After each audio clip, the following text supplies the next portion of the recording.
Will Edge be at AEW All In? There's an update on FTR versus the Young Bucks at All In. And why isn't AEW using Craven Cottage for All In? And there's a top WWE star who is now back from injury. Hello and welcome to the Soul Sunday News here at WhatCulture Wrestling with myself, Andrew Pollard. I hope you're doing extremely well today. Let's dive straight into it. And let's dive straight into Edge. Is Edge going to be, is he going to become hashtag All Elite? Is he going to appear at Wembley Stadium a week from today at All In? These are questions many people have right now. Friday saw Edge wrestle his last match in Toronto. That was on SmackDown where he defeated Sheamus. He cut a promo afterwards to say that, that is going to be his last match in Toronto, that he's not sure what's in his future, that he needs to speak to his family and make a decision. And many have kind of speculated of could that mean he's off to AEW? Of course, you've got Christian Cage there, Edge's longtime best buddy. You've also got FTR, who he's extremely close with. And you've also got, with All In, there's 3 mystery competitors to be announced for the Stadium Stampede match. There's also the uncertainty of Cash Wheeler's status for All In, which we'll get to in a little while. And so people have kind of put 2 and 2 together and kind of got 472 somewhere. In reality, this is a situation that Edge could become hashtag All Elite, but it will not be in time for All In. Now, he did an interview here with, let me get the outlet for you, Sportsnet's The Fan Morning Show, which was picked up by the Wrestling Observer, where Edge revealed his contract is up at the end of September. So we've still got another month. So basically, any chance of him appearing at All In is just, it's not going to happen because obviously Edge will not be able to compete for any or appear for any other wrestling promotion than WWE until his contract expires. And even then, who knows, maybe he'll resign with WWE or maybe he will look further afield. And on that note, Fightful Select as well added to this that there's a belief within AEW amongst some people that Edge signing with the company at some point is a real possibility. So it's a case of he's not going to be at All In, but who knows what might happen down the line. It's definitely an interesting one to keep an eye on. It's a fluid situation, shall we say. Now, one situation that has had some clarity on it is the status of Cash Wheeler for All In, and obviously the status of FTR versus the Young Bucks 3 at All In. Now, if you missed the news, on Friday, Cash was arrested and charged for aggravated assault with a firearm by the Orlando Police Department. So immediately, lots of people thought, surely FTR versus the Bucks at All In is now that either needs to be that's either off or it needs to be reworked. Is Dax going to bring in another partner? Hence Edge being speculated by some people. In reality, the match is going ahead as planned. If you watch Collision, I'm a collider. If you watch Collision last night, you'll have seen AEW was heavily advertising this match. It was there was a big hype video for it. There was the hype package. So they're still moving ahead with this match. Interestingly, though, it was advertised that we would hear from FTR on last night's Collision. And then we didn't. It's kind of because I watched that program at 4:30 a.m. here. It's silly time, silly o'clock. Nobody should be up at that time in the morning. But hey, I have to watch 2 hours of wrestling before starting work. So I was I kind of watching it going through. It's have I totally missed the hear from FTR part? And it's I've gone back, I've checked, and it's no, we didn't hear from FTR. I mean, if we did, I've totally missed it on a second watch. But yes, so we didn't hear from FTR as advertised, but the match is still going ahead. PW Insider as well, who always do such great work, Mike Johnson and the team over there, have an update on Cash's situation, where his, he has by this point now a bond he's been released from jail after paying a $2,500 bond, and now PW Insider notes that Cash's passport has not been seized. There's no travel restrictions on him, and by all accounts, he is absolutely fine to fly to London to compete at Wembley Stadium for AEW All In at this a week from today. So the match is still on. To me, the biggest takeaway on this is I can't see FTR retaining the AEW tag team titles next weekend. But hey, who knows? This is a situation where there's still so much to happen, so many details that can come out. It's kind of like I said, it's only something that came to the fore 2 days ago on Friday. So, but yes, Cash is fine to travel. That match is going ahead, and I'm sure it will be an absolutely banger of a match. To be honest, one of the highlights of an All In that, if I'm honest, it's not particularly titillating my juices to take a line from Max Dupree. I don't know where that came from. But yeah, there's some matches there where it's oh man, that's going to be great. CM Punk, Samoa Joe. FTR and the Bucks. It's going to be good. But then there's just a lot of stuff where I'm kind of really hopeful for Ospreay and Jericho, but there's a lot of stuff where it's like, oh man, as somebody that gets quite tired of like big multi-man or multi-person matches, to see so many there, it's like, But anyway, let's move on to why All In is not taking place from Fulham's Craven Cottage. Of course, Shad Khan and Tony Khan, they run Fulham FC. Shad owns it. Tony's the vice, whatever he is, his title there, where, working under his father. So many people presume that when AEW first comes over to the United Kingdom, that they would run a show from Craven Cottage. And I think at one point there was even kind of rumblings of that because, of course, they were planning loose plans for a tour before then. Obviously, the pandemic hit and the world shut down for a little while. But Tony Khan's been addressing why All In is not taking place from Craven Cottage. I mean, in hindsight now, it's a great decision because somewhere in the region of 80,000 tickets have been sold for All In. An All In that is being described as the biggest wrestling event in history. Which is a tad exaggeration, but I get the point. You would market it as that, and it is. The amount of tickets they've sold is phenomenal, especially when they sold so many tickets before even the match had been announced, which is testament to the drawing power of AEW. But also did really annoy me that they took so long to announce any matches. But that's a whole other topic. But yes, Tony Khan in an interview with Uprock Sports has basically said it's a cost implication of if they ran Craven Cottage for, well, in this case for All In, as you put it, it poses so many challenges to loading in a pro wrestling event, and it will cost millions more to produce the event at Craven Cottage than at Wembley. So, I mean, with Craven Cottage, it's in terms of for football matches for Fulham, the capacity is just over 22,000. Now, obviously that would you get more people in there for a wrestling event because you can utilize the pitch as a standing area or seating area. So it'd be way more than 22,000 you get in there, but it would be nowhere near the 80,000 people or more that you'll get into Wembley Stadium. So yeah, the reason why Craven Cottage is not being used is just a case of it would cost more money to turn that into a venue for a wrestling show than it would for Wembley Stadium. And that is 1 week today. And I cannot wait for the travel drama of heading down to Wembley, to London on Saturday. That's gonna be fun. Anyway, one last news snippet, and Kevin Owens is back. Yes, KO, the prize fighter, returned in a dark match after SmackDown on Friday. Now, Kevin Owens has been out for a month. I believe it was a month and 1 day since he last wrestled on TV, which is a match against the Judgment Day. Storyline-wise, KO was attacked by the Judgment Day. That is why he's been off TV. In reality, he has had a very real rib injury, but he returned after SmackDown went off the air. There was a dark match where it was Kevin Owens, Sami Zayn, Drew McIntyre versus Imperium, a match that the babyfaces won. And that match was also replayed then on Saturday, last night, at the Ottawa House Show live event, where, again, the babyfaces won. Kevin Owens got the win on, I believe it was on Ludwig Kaiser, hitting the stunner in the 1, 2, 3. So KO's back, which is good.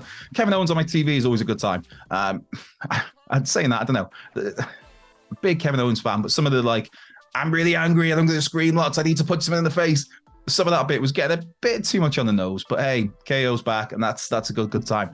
When will he be back on TV? I mean, this is just purely me spitballing and speculating, but you'd have to imagine there's a good chance Kevin Owens turns up on Raw tomorrow night. If he's cleared and ready for action, might see his return to TV tomorrow. Right, let's get some questions to wrap this up. Hector Garcia III's got in touch. Hey, Hector. Happy Solo Sunday. Assuming the idea is for Jey Uso to go on a singles run, do you, 1, see him move into a spear, then splash as a finisher, and 2, see his ceiling as a secondary title or any potential world title, or back to eventually running with the tag titles? Oh, right. For me, I'm cool with just I mean, as long as he's ending his matches with a top rope splash, I'm very fine with that. If there's a spear before it, yeah, that's not too bad. Although obviously a part of the spear is because it's part of his own whatever's going on with the bloodline and the whole Roman Reigns rivalry. So whether he carries on using the spear after things are done with the bloodline, after things are done with Roman, that remains to be seen. But it's a decent move to have in your arsenal, and obviously, that the heritage there of your cousin's big move, so it's not too out of the ordinary. As to where do I see his ceiling as a singles, I don't know. I think, Jey Uso's been great. His facials, his body language, his sneers, the way he's been fantastic. The way he talks off the mic, not even on the mic, just it's like background chatter. Absolutely been killing it this for last couple of years, I guess you could say. So in terms of ceiling for a singles act, I don't think quite that world title level. I don't know. I can't see, for instance, I can't see Jey Uso headlining another premium live event challenging for a world title anytime soon, unless it is there's somehow, some way the bloodline comes back to this.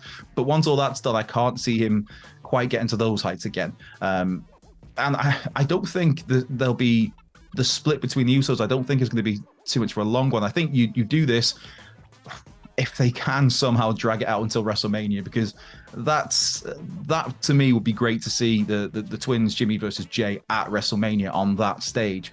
Of course, we're in August here, and that the trigger's already been pulled on that turn and that dissension and that breakup. So, but I think that if you could get somehow to WrestleMania, do that match there, have the big match, then have a reconciliation, just because. That story for me is great. But yeah, I can see Jay with a secondary title, maybe United States title. But yeah, love to see that one. Right, let's see some other questions. Where are we? Also, a quick shout out. Matt Ryan, Aussie Dead on Twitter. Happy birthday, my friend. I hope you are having a great time celebrating this weekend.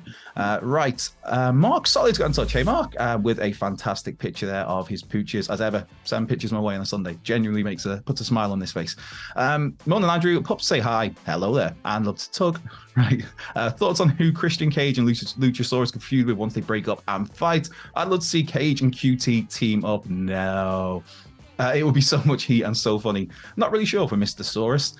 The Sea Dragon, yes, as Arn Anderson referred to him as. Keep QT Marshall away from Christian Cage, please. I get the logic of, yes, they're both heels. They both get a lot of heat. I'd say more go away heat for QT, unfortunately. I feel bad dumping on anybody, and I'm sure he's a lovely fella, but just the way QT Marshall's been used, not even recently, just in general, it just unfortunately seems to drag things down. Like Powerhouse Hobbs, just keep Hobbs away from all of that as much as you can. So please keep him away from Christian Cage. As for when Christian and Luchasaurus break up, I don't think that breakup's happening anytime soon. Although, who knows? Maybe there's a title switch at, which one are we on? All Out, when Darby Allin faces Luchasaurus for the TNT title, and that could sow the seeds there for a breakup. But I mean, if we're saying that Christian and Luchasaurus are breaking up, and where do they go from there? Luchasaurus is an interesting one, because I feel that he is so much better with somebody to talk for him, in this case, Christian Cage. So it's an interesting one what you do with him. As for Christian, I mean, just throw that out there, but sniveling heel Christian Cage going after CM Punk in the Real World's title, that's something I'd like to see. Right, what other questions have we got coming in? Kevin Randall's got in touch. Happy Solo Sunday. I'm from the Tampa Bay area and had an amazing time with Dynamite 200. How's the atmosphere from your perspective on your side of the pond? Cheers. Thanks for the question, Kevin. So the atmosphere in terms of Dynamite 200, for me, it was decent. It was okay. I really liked the main event. Of course, Hikaru Shida beating Toni Storm to win the AEW Women's title. But I don't know, Dynamite for me lately has been a little bit, I could take or leave it. So in terms of my general atmosphere here over the pond to Dynamite or to AEW in general, I feel like there is a lot of positivity, especially since the launch of Collision, which for me is the best wrestling show each week so far. Just for what I know, there's different tastes in wrestling, but for what I like professional wrestling, a lot of Collision ticks a lot of the boxes. As for Dynamite in general, this last week was a little bit rough. It was like a promising opening. And I'm a big horror nerd, so Texas Chainsaw Massacre, I have that game, and I'm a big Jeff Jarrett mark. But it just kind of went a little bit off a cliff after that for me. The Adam Cole and MJF stuff was good, but yeah, just in general, AEW seems to be spinning its wheels a little bit, not helped by the fact it's got 2 pay-per-views coming up within a week of each other. I think that's really not creatively bankrupt Tony Khan, because that would be an over-exaggeration, but it's just kind of hindered a lot of what you can do. Right, Chris Baldwin's got in touch. Hey, Chris. Morning, Andrew. Hope all is well. All's good here. Saw a completely bonkers 5-ball game of football yesterday. Come on the town. If we see MJF lose to Adam Cole, by accident, of course, Cole then recreates Undisputed Era, could we see MJF sign a deal with his own devil to try and get the title back? CM Punk with FTR to help. Have a good one. That's quite the interesting predicament.